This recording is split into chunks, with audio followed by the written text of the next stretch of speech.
ఇప్పుడు జనసేనాని నిర్ణయం ఫైనల్. జనసేన పార్టీ తరఫున ప్రాతినిధ్యం ఇప్పటికే ఎదురు చూస్తున్న నేతలు. అధినేత పవన్ నిర్ణయం శిరోధార్యం.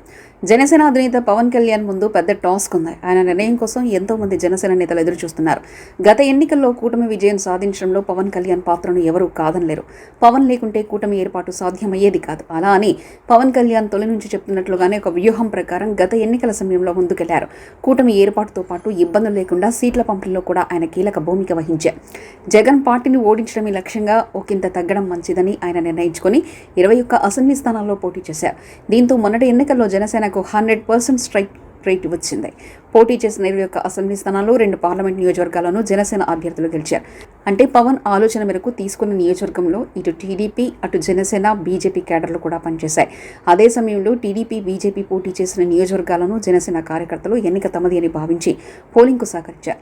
ఓట్లు బదిలీ జరుగుతుందా లేదా అన్న అనుమానాలకు గత ఎన్నికల ఫలితాలు తేల్చి చెప్పాయి. ఎందుకంటే టీడీపీకి ఎన్నడూ రాని విధంగా అత్యధిక స్థానాలను గెలుచుకోవడమే ఇందుకు కారణం. కులాలు అభిమానులు అందరూ గంపకుత్తగా టీడీపీకి ఓటు వేశారు. మొన్నటి ఎన్నికల్లో చంద్రబాబును మోదీని కాపు సామాజిక వర్గం ప్రజలు పవన్ అభిమానులు చూడలేదు. కేవలం పవన్ కళ్యాణ్ మాత్రమే చూసి ఓటు వేశారు. అయితే ఇప్పుడు నామినేటెడ్ పోస్టుల భర్తీ జరుగుతుంది. ఇప్పటికే దీనిపై పవన్ కళ్యాణ్ చంద్రబాబుతో చర్చించారు. నామినేటెడ్ పోస్టుల విషయంలో జనసేన నేతలు ఎన్నో ఆశలు పెట్టుకున్నారని, గత ఎన్నికల్లో టికెట్ దక్కని వారితో పాటు పార్టీ కోసం కష్టపడిన వారు తమకు ఏదో ఒక పదవి పవన్ ఇస్తారన్న నమ్మకంతో ఉన్నారని, ఆ దిశగా అనేక మంది ఇప్పటికే పార్టీ నేతలకు తన అభిప్రాయాన్ని చెప్పినట్లు తెలిసింది. కానీ నామినేటెడ్ పోస్టుల్లో 65% టీడీపీ తీసుకోవాలనుకుంటుందని, సుమారు 25% పోస్టులు జనసేనకి ఇవ్వాలని భావిస్తుంది.